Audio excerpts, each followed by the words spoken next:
A'udzubillahi minasyaitonirrajim. Bismillahirrahmanirrahim. Assalamualaikum warahmatullahi wabarakatuh. Kembali lagi di channel Sampul Hitam. Untuk cerita kali ini masih melanjutkan cerita yang sebelumnya yang berjudul Pesugihan Mertua Dipaksa Menyusui Tuyul. Bagaimanakah untuk kelanjutan cerita kali ini? Ini dia kisahnya. Selamat mendengarkan. Pukul 12 malam, Yudi berdiri, bermaksud menyusul Harun ke gudang. Merinding juga dia sendirian di sini. Belum juga melangkah, Yudi mendengar seperti suara erangan berat yang menyeramkan. Mata Yudi bergerak liar dalam gelap. Sepi sekali, bahkan daun pun tak bergerak. Dari mana suara erangan tadi?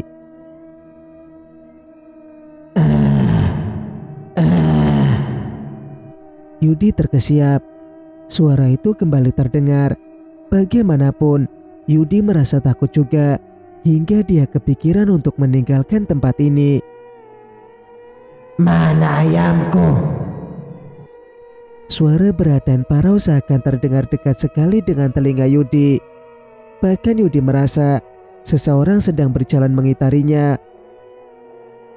Kaki Yudi terasa terpaku. Dia yang tadinya mau pergi malah tertanam di sini. Sebuah kilatan cahaya dari langit malam menerangi sekejap lokasi ini. Yudi sangat kaget melihat sesosok makhluk yang berdiri di hadapannya. Sosok itu seperti muncul dari batang pohon beringin, dan sekarang sosok itu berdiri di sana mengawasi Yudi. Ampun Mbah, kata Yudi kemudian. Sosok itu bergeming. Yudi mencoba melihat lebih jelas dengan mengangkat sedikit kepalanya. Dalam gelap yang hanya diterangi beberapa cahaya bintang, Yudi melihat sosok seperti manusia dengan kepala yang besar, tidak punya leher, dan bentuk kepalanya tidak bundar, melainkan seperti segitiga yang tumpul di ujungnya. Mana ayam hitamnya manusia? Dengan suara berat yang serak dan parau, sosok itu bertanya pada Yudi. Ampun Mbah, lagi diambil sama adik saya, jawab Yudi dengan kedua tangan merapat di dada. Beraninya kau menipuku manusia. Kau tahu akibatnya. Mendadak Yudi merasa ngeri. Angin yang bertiup seakan hanya di bawah pohon beringin ini. Saya akan ambil ayamnya lagi Mbah. Kembali Yudi melakukan gerakan menyembah. Aku tidak terima tawaranmu, bentak makhluk itu. Yudi melihat sosok itu bergerak mendekatinya. Gemetar hebat tubuh Yudi. Tiba-tiba makhluk itu sudah ada di depan muka Yudi. Nafas Yudi menjadi cepat karena ketakutan.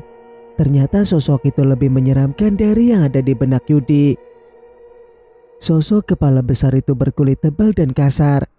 Kulitnya berontok, bola matanya ada di luar. Bibirnya lebar seperti bibir kodok sawah, berlendir. Yudi menelan ludah. Bau amis menguar dari sosok itu. Tangan makhluk itu panjang dan berkuku runcing. Yudi menunduk dan memejamkan matanya. Tak sanggup dia melihat bola mata berwarna kemerahan yang menonjol keluar itu. Aku sudah peringatkan kau manusia. Jangan ingkar janji. Kau akan menanggung akibatnya. Maaf Mbah, ampuni kami, kata Yudi mengiba. Tangan berkuku makhluk itu menyentuh wajah Yudi, membuat pria itu seperti harus kencing di celana saking takutnya.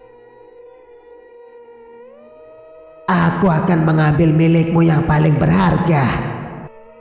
Makhluk itu mengeluarkan bunyi seringai. Tubuh Yudi bergetar hebat hingga dia jatuh bersimpuh. Makhluk itu mengangkat kedua tangannya. Seketika angin berhembus kencang. Suara dedaunan dan gesekan ranting terdengar. Yudi menutup telinganya. Pohon beringin besar ini seperti bergoyang sendiri. Sempat Yudi berpikir batang pohon besar ini akan menarik raganya juga. Tapi tidak, Setelah pusaran angin tadi, makhluk jelek itu menghilang. Dengan nafas tersengal, Yudi berlari meninggalkan tempat itu. Dia tak peduli lagi dengan tas hitam yang biasanya berisi uang. Dalam pikiran Yudi hanya satu, dia harus pergi menjauh dari sini. Singkat cerita, di tempat lain, dalam pikiran kalut, aku mendatangi Panji. Mas Harun mulai bercerita. Aku, bapak dan ibu mendengarkan. Aku benar-benar bingung dan takut. Bila Rina beneran harus menyusui tuyul. Aku juga gak mau. Potongku cepat. Bapak menoleh padaku. Ibu mengelus pundakku. Aku dan Panji berbagi tugas. Panji akan membebaskan Rina. Dan aku menggagalkan ritual persembahan, kata Mas Harun. Caranya bagaimana, Harun? Tanya bapakku. Aku berpura-pura lupa membawa ayam. Pasti nanti Mas Yudi akan menyuruhku mengambil. Aku sudah berpesan pada Panji untuk menyusul dan membuang sajen. Tujuannya adalah agar para tuyul tidak beraksi. Berarti tuyul itu akan bekerja setelah diberi sajen dan persembahannya. Aku bertanya karena ingin tahu. Tuyul bekerja setelah menyusui pada ibu manusianya. Sajen dan persembahan itu untuk Raja Tuyul. Raja itu yang memberi kekuatan pada para tuyul. Jelas Mas Harun. Lalu ayam hitam itu untuk apa, Mas? Aku tidak tahu. Ayam itu hanya dilepas di bawah pohon beringin. Selanjutnya menghilang. Ih, ngeri. Ibuku bergidik. Begitulah bila manusia bersekutu dengan iblis. Mereka melakukan ritual yang tak masuk akal, alias syirik, ujar bapakku. Lalu apa yang terjadi selanjutnya, Mas? Setelah semua sesajen dan ayam persembahan dibuang ke sungai. Itu yang aku takutkan, Dek. Mas Harun menunduk. Memangnya kenapa, Mas? Kusentuh lengan suamiku. Setan itu akan meminta tumbal, lirih suamiku. Tumbal apa? Bapak bertanya cepat. Iya, apa Mas? Tanyaku. Nyawa. Netraku melebar. Nyawa mengerikan sekali. Nyawanya siapa, Mas? Pekiku. Nyawa mereka yang sudah melakukan perjanjian ini, Dek. Tenggorokanku tercekat. Ibu bapak terdiam semuanya. Nyawa ibu, Mas Yudi dan aku. Mas Harun menatapku. Tidak, Mas. Aku tidak akan membiarkanmu mati dan menjadi pengabdi setan. Ku peluk suamiku erat. Aku menangis. Takkan ku biarkan suamiku diambil para makhluk setan itu. Iya Harun. Mendekatlah diri kepada Allah. Sholat, berzikir, berdoa dan memohon keselamatan. Insya Allah kau akan selamat, kata bapakku. Iya Mas, kau kan bisa sholat, bisa mengaji. Ayo, mulailah sholat lagi, ajakku. Suamiku mengangguk. Kami akan menolongmu Harun. Tidak usah takut. Hidup, mati di tangan Allah. Ibu-ibu. Iya Pak, Bu, maafkan saya. Saya akan kembali menjalankan kewajiban saya sebagai seorang muslim, kata Mas Harun menyesal. Assalamualaikum. Kami menoleh ke pintu. Waalaikumsalam. Panji yang datang. Kabar apa yang dia bawa? Sudut pandang autor. Yudi berlari dan berlari di tengah malam buta. Dia harus sampai rumah untuk mengetahui keadaan ibu dan istrinya. Pikirannya kalut, teringat ancaman dari Raja Tuyul. Tak habis pikir dia, kenapa Harun mengkhianatinya. Harun melarikan diri bersama Sajen dan Ayam Cemani. Sebenarnya, Yudi ingin mencari adiknya itu dulu untuk menghajarnya. Tapi perasaannya bilang, dia harus pulang dulu. Berlari dan sesekali terjatuh, Yudi bangkit dan berusaha berlari lagi. Dingin angin malam yang berhembus menerpa, tak dia hiraukan. Nafas terengah, peluh menetes, tak menyurutkan semangat berlari Yudi. Hingga akhirnya dia sampai di depan rumahnya. Yudi berhenti sejenak mengatur nafas, menghirup oksigen dan mengalirkan ke paru-parunya. Saking jauhnya dia berlari sampai sesak dadanya. Memasuki rumah, tak tampak apapun selain gelap. Tak ada cahaya sedikit pun.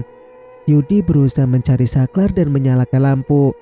Saat lampu menyala, keadaan rumah sangat sepi.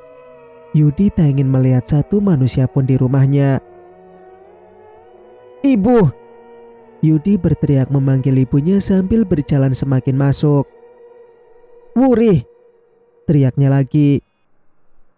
Tak seorang pun yang menyahut. Yudi menatap nyala seluruh sudut rumahnya. Seperti tak berpenghuni, langkah Yudi melebar memasuki setiap kamar di rumah besar ini. Di kamar pribadinya tak dijumpai Wuri, istrinya. Berjalan cepat Yudi membuka pintu kamar ibunya. "Ibu!" Pelan suara Yudi. Gelap dalam kamar ini. Yudi mengedarkan pandangan. Tangan Yudi memencet cakra lampu. Lampunya tak menyala. Sekilas Yudi melihat di atas kasur ibunya tak ada siapapun alias kosong. Berarti tak ada orang di sini.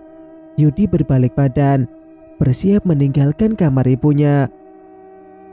Suara rintihan terdengar di telinga Yudi, membuat pria berkumis tipis itu menghentikan langkah. Netranya melebar, menyadari ada suara. Gegas Yudi membalikkan posisinya. Tolong! "Ibu!" Yudi berteriak keras. Dia yakin sekali itu suara ibunya. Yudi mencari arah suara itu datang. Yudi berjalan memutari tempat tidur. Di sisi sana, Yudi melihat sosok tubuh yang terlentang dengan kedua tangan melintang. "Ibu!" Yudi berjongkok di depan sosok perempuan itu. Dalam keremangan cahaya bulan yang mengintip dari balik jendela, Yudi bisa melihat sosok yang terlentang itu ibunya. Mata Bu Yati melotot, nafasnya di ujung tanduk. Perempuan itu sekarat. Gegas Yudi mengangkat tubuh ibunya dan membawanya keluar. Baru sampai depan pintu, Yudi sangat kaget melihat keadaan fisik ibunya. Sekujur tubuh Bu Yati berdarah-darah. "Ibu kenapa?" Yudi memekik. Tubuh sang ibu dia letakkan di lantai. Nafas Yudi memburu. Wajahnya berubah. Sorot matanya seperti sedang melihat sesuatu yang mengerikan. Suara nafas Bu Yati. Mata itu melotot seperti melihat sesuatu yang menakutkan di depannya. Ibu, apa yang terjadi?" Sang ibu tidak menjawab, hanya melotot semakin besar. Bola matanya nyaris keluar. Mengerikan. Sekujur tubuh perempuan tua itu penuh luka menganga. Entah apa sebenarnya yang terjadi. Tubuh Bu Yati seperti habis dicabik-cabik oleh benda yang runcing tak beraturan. Luka menyayat yang dalam tanpa di sana sini. Dari wajah hingga ke kakinya, darah masih menetes dari sela-sela luka itu. Rambut Bu Yati terurai berantakan. Sebagian bahkan lengket menggumpal karena tercampur darah.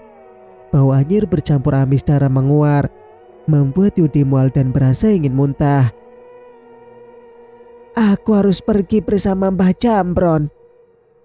Tiba-tiba terdengar suara mencegat dari tenggorokan Bu Yati. Yudi menelan ludah. Ibunya yang mendelik itu bersuara tanpa membuka mulut. Suaranya berbeda, seperti bukan suara ibunya. Mbah Jambron siapa, Bu?" Tanya Yudi ketakutan. Tangan Yudi meremas, lututnya gemetar, seperti tak sanggup menahan bobot tubuhnya. Ratunya bocah bajang. Tubuh Bu Yati mengejang, tangan, kaki, seluruh tubuhnya bergerak. Terdengar jeritan keluar dari mulut Bu Yati. Itu adalah jeritan sakratul maut yang sangat menyakitkan. Tubuh perempuan itu menggelincang, bergetar hebat hingga perutnya terangkat. Yudi bergerak menjauh. Dia merangkak menjauhi tubuh ibunya yang bergetar mengerikan. Lengkingan terakhir dari mulut Bu Yati mengakhiri siksa sakratul mautnya. Bu Yati tewas mengenaskan. Tubuh mencabik-cabik, jasad menghitam, darah menguar berbau busuk. Yudi berdiri agak jauh, melihat semua yang telah terjadi. Kengerian terpancar di raut wajah Yudi. Dadanya bergerak tak beraturan. Matanya nyalang mencari. Ibunya sudah tewas menjadi tumbal. Jiwanya dibawa oleh para perewangan untuk dijadikan budaknya. Nafas Yudi tersengal. Berusaha menjauh dari jasad ibundanya, Yudi teringat Wuri, istrinya, berharap sang istri bisa diselamatkan. Menyeret kakinya, Yudi tertatih menuju kamar khusus. Dibukanya paksa kamar yang terkunci dari dalam itu. Setelah 2 kali mendobrak, Yudi berhasil masuk ke dalam kamar tersebut. Pemandangan di dalam tak kalah memilukan. Suasana dalam kamar begitu berantakan. Semua mainan anak yang ada di kamar ini tumpah ruah di lantai. Bahkan, box bayi berbahan kayu berukuran cukup besar pun terguling dan terbalik, seperti habis ada orang mengamuk membabi buta di sini. Yudi mengedarkan pandangan ke setiap sudut.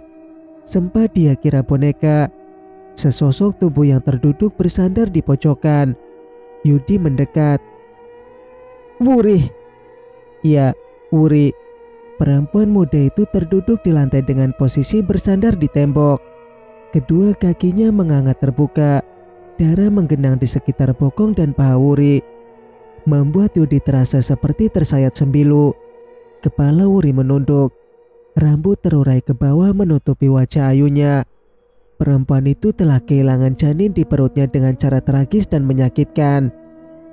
Yudi bersimpu di depan tubuh istrinya. Terlihat olehnya baju Wuri yang terkoyak-koyak. Bagian dadanya terbuka. Ada yang mengerikan lagi. Payu darah Wuri hilang putingnya. Hanya ada daging merah yang menganga dengan darah yang sudah mengental. Wuri! Tangis Yudi pecah. Dipeluknya erat tubuh istrinya yang sudah tak bergerak itu. Yudi menengadah, menangis bagi orang gila, menyesal dengan semua yang terjadi. Ibu dan istrinya tewas mengenaskan, menjadi tumbal atas perjanjian yang mereka sepakati dengan iblis. Yudi teramat syok. Dia memeluk tubuh istrinya, bergoyang seperti mengayun. Bibirnya melantunkan nada yang entah lagu apa. Sesekali pria ini terkekeh, sesekali menangis, berteriak dan kembali menangis. Yudi tak kuat menanggung kesedihan hatinya. Calon anak yang sedang dikandung istrinya pun lenyap diambil para setan. Yudi seketika menjadi gila. Singkat cerita, di tempat lain, Panji menceritakan pada Mas Harun. Begitulah ceritanya, Mbak. Mas, Panji menceritakan padaku dan Mas Harun apa yang dilihatnya di rumah pagi tadi saat dia pulang. Innalillahi wa inna ilaihi roji'un, ucapku bersamaan dengan kedua orang tuaku dan Mas Harun. Jadi, Ibu dan Mbak Wuri meninggal. Jadi, Ibu dan Mbak Wuri meninggal, tanyaku. Iya, Mbak. Aku sudah meminta tolong tetangga untuk mengurusnya dan aku kemari memberitahu kalian. Aku menghela nafas. Kulihat Mas Harun diam terpekur dengan wajah pucat. Aku takut, Dek. Habis ini pasti giliranku. Mereka akan membawaku juga. Mas Harun ketakutan. Aku, Ibu, Bapak dan Panji menatapnya. Tubuh Mas Harun gemetar. Aku segera mengelus punggungnya. Tak usah takut mas, percaya saja sama Allah. Tak ada kekuatan yang melebihi kekuatannya, kataku. Iya mas, Barina betul. Sekarang ayo kita pulang untuk mengurus jenazah ibu, ucap Panji. Kami semua mengangguk setuju. Segera bersiap menuju rumah Bu Yati untuk melaksanakan prosesi pemakaman.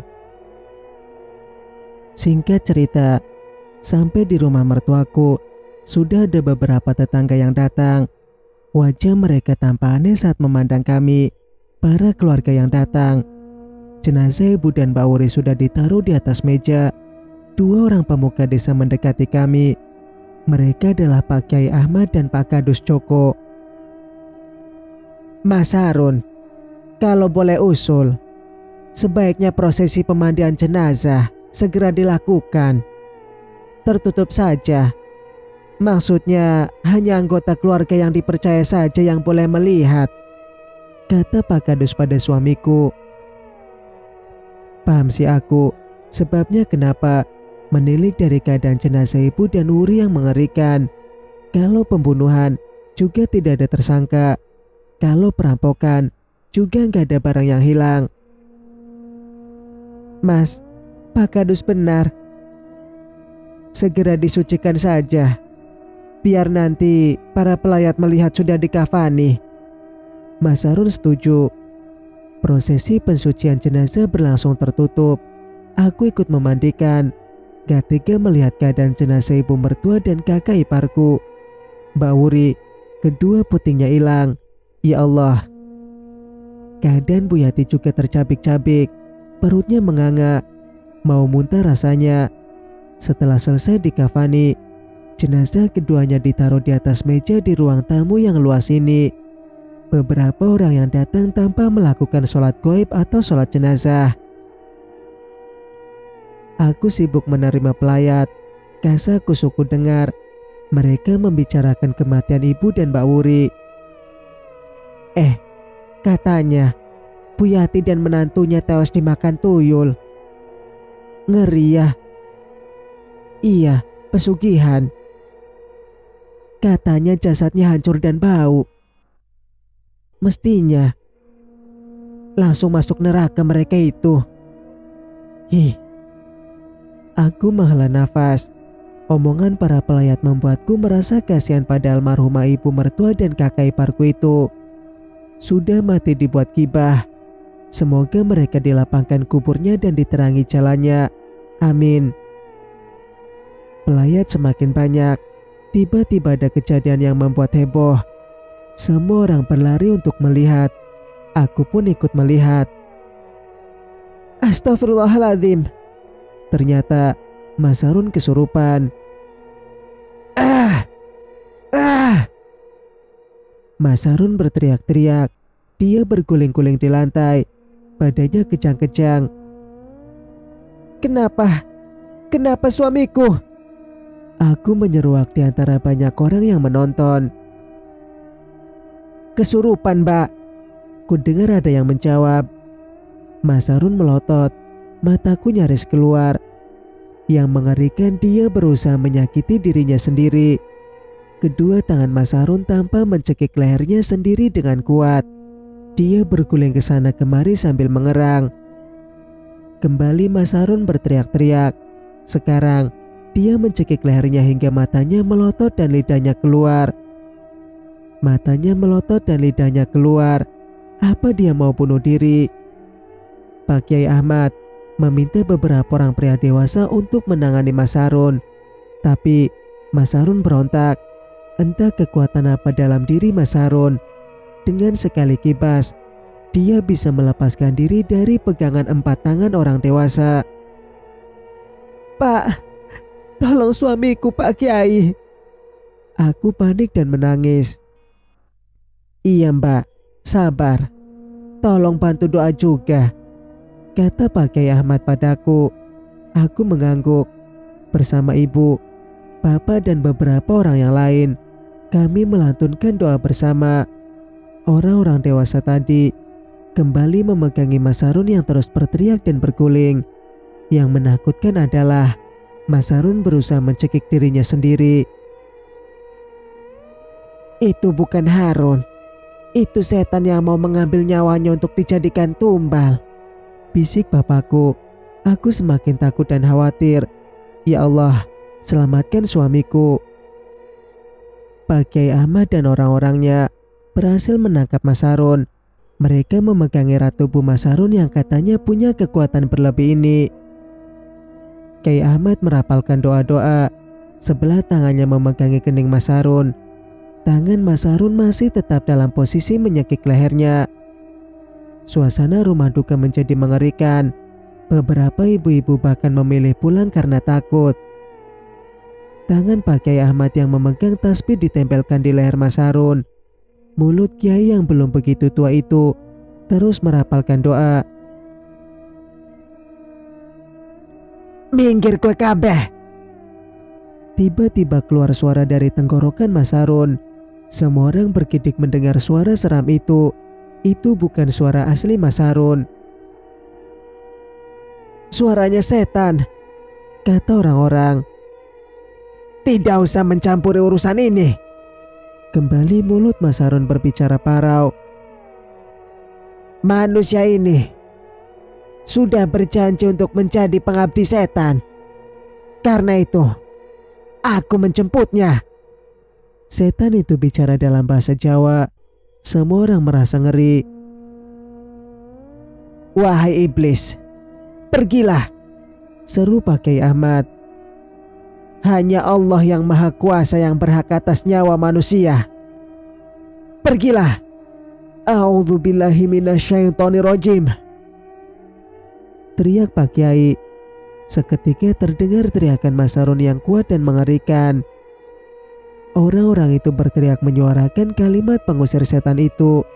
Semakin banyak yang ikut berdoa, menyebut nama Allah. Setan itu akan kepanasan dan pergi. Benar saja, tak lama Mas Harun menjadi lemas tak bertenaga. Suamiku lunglai, rebah di lantai. Aku mendekat. Mas Harun diam tak bergerak. Peluk membasahi seluruh tubuh Mas Harun. Kemeja yang dipakainya sampai basah kuyup. Ambilkan air putih, titah Pak Kiai Ahmad. Seseorang tanpa pergi dan kembali lagi dengan segelas air putih. Pak Kiai menerimanya. Kemudian mulutnya komat kamit membaca doa pada air di gelas itu. Dengan bantuan orang dewasa, mereka menundukkan badan Mas Harun. Minumkan ini, kata Pak Kiai dengan menggunakan sendok. Air dari gelas diminumkan sedikit demi sedikit ke mulut Mas Harun. Hingga laki-laki itu siuman. Kau sudah sadar, Harun? Tanya Pak Kiai Ahmad. Sudah, Pak Kiai, jawab Mas Harun lirih. Dia masih lemas. Baru saja ada makhluk yang akan membawa nyawamu pergi, jelas Pak Kiai. Mas Harun yang masih pucat mengangguk. Tolong saya, Pak Kiai, ucap Mas Harun pasrah. Baiklah, asal kau beneran bertaubat, aku akan memagarimu dengan doa. Tapi yang terpenting adalah kau harus mendekat sendiri kepada Allah, kata Pak Kiai. Iya Pak Kiai, saya bertobat. Saya tidak akan lagi melakukan ritual atau apapun itu yang berhubungan dengan syirik dan musyrik, janji Mas Harun. Baik Harun, nanti akan kuberi kau rapalan doa supaya para setan itu tidak mengganggumu lagi. Terima kasih Pak Kiai. Aku segera menolong suamiku berdiri. Kubawa dia ke kamar dan kugantikan bajunya. Mas Harun tampak sangat syok. Setelah semuanya mereda, jenazah Ibu Yati dan Mbak Wuri segera diberangkatkan ke pemakaman untuk dikebumikan. Hingga para pelayat pulang ke rumah masing-masing. Aku, Ibu, Bapak dan Mas Harun tetap di sini. nanti malam akan digelar tahlilan. Singkat cerita, Mas Yudi dari tadi bersembunyi di dalam kamar. Dia memeluk guling yang dianggap istrinya. Sesekali dia tertawa, sesekali menangis dan ngomong sendiri. "Wuri, besok aku beliin baju hamil ya," katanya terus tertawa. "Anakku mana Wuri?" nangis. Begitu terus, kupikir Mas Yudi sudah terganggu jiwanya. Ternyata setan juga tidak mau orang gila. Buktinya, Mas Yudi dibiarkan hidup dengan kegilaannya. Mengenaskan. "Dek, aku takut jadi gila seperti kakakku," gumam Mas Harun. Aku menoleh dan memegang tangannya. "Tidak akan, Mas. Selama kamu dekat dengan Allah, setan dan jin jahat tak akan bisa mengganggumu." Suara azan Isya berkumandang. Aku dan Mas Harun mengambil air wudhu. Kemudian sholat berjamaah. Mas Harun menjadi imam. Hatiku rasanya bahagia. Suamiku sudah kembali seperti dulu, rajin sholat dan mengaji, bahkan banyak bersedekah. Aku, Mas Harun dan Panji selanjutnya meneruskan usaha ibu, berjualan sembako dan beras lagi. Tahun pertama sangat sulit. Orang-orang tidak mau beli di toko kami. Mereka masih takut dijadikan tumbal. Tapi kami tidak putus asa. Terus berdoa dan berusaha. Yakin Allah adalah pembagi rezeki yang paling adil. Hanya kepada Allah saja kami melangitkan doa. Lama-kelamaan para pembeli berdatangan sendiri. Mereka sudah mulai percaya pada toko kami. Tak ada pesugihan lagi. Semua murni rezeki dari Allah memulai usaha yang kami ikhtiarkan. Mas Yudi dirawat di rumah sakit gangguan mental. Bukan kami tak mau merawat, tapi keadaan Mas Yudi semakin parah. Dia mengejar-ngejar orang, terutama ibu-ibu yang membawa anak kecil. Dia mengira itu anaknya. Panji sudah selesai kuliah. Seperti cita-citanya, dia menjadi ASN di lingkungan kabupaten. Tahun depan, dia akan menikah. Aku dan Mas Harun mengelola toko.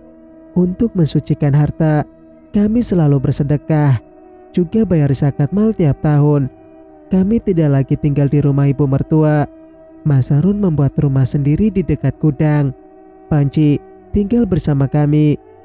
Rumah Bu Yati dibiarkan kosong. Singkat cerita, 10 tahun kemudian, 2 orang tampak berjalan cepat melewati sebuah rumah yang katanya angker. Mereka berjalan tanpa berani menoleh ke rumah yang gelap tanpa ada lampu penerangan itu. Rumah besar ini sudah lama tak berpenghuni alias kosong. Letaknya agak pinggir, jauh dari tetangga. Rumput panjang dan pepohonan semak tumbuh subur tak terkendali hingga menutup sebagian tembok rumah ini. Jendela kaca depan sudah pecah. Dari sana kelihatan dalamnya rumah itu kotor dan pengap. "Coh, kamu dengar gak?" bisik Budi pada Paijo temannya. "Dengar apa?" Paijo mengernyit. "Suara perempuan nangis." Budi merinding. "Gak dengar. Emang suaranya dari mana?" Paijo malah bertanya. Itu." Budi menunjuk rumah kosong itu tanpa menoleh. Paijo tak sengaja menengok. Seketika wajahnya berubah pucat. Setan!" Paijo menjerit sambil berlari sekencang-kencangnya. Budi yang kaget. Seketika ikut berlari menyusul Paijo. Keduanya berlari bagai dikejar hantu. Sampai di tempat yang ramai, mereka baru berhenti. Nafas keduanya ngos-ngosan sampai hampir putus. "Coh," Budi menelan ludah. "Kamu lihat apa kok lari?" Ada kuntilanak di rumah itu. Kuntilanak gendong anak." Cerita pun selesai. Jika kalian suka dengan ceritanya, jangan lupa untuk like, subscribe, dan nyalakan notifikasinya agar teman-teman tidak ketinggalan cerita-cerita dari Sampul Hitam. Mang Sukir pamit. Wassalamualaikum warahmatullahi wabarakatuh.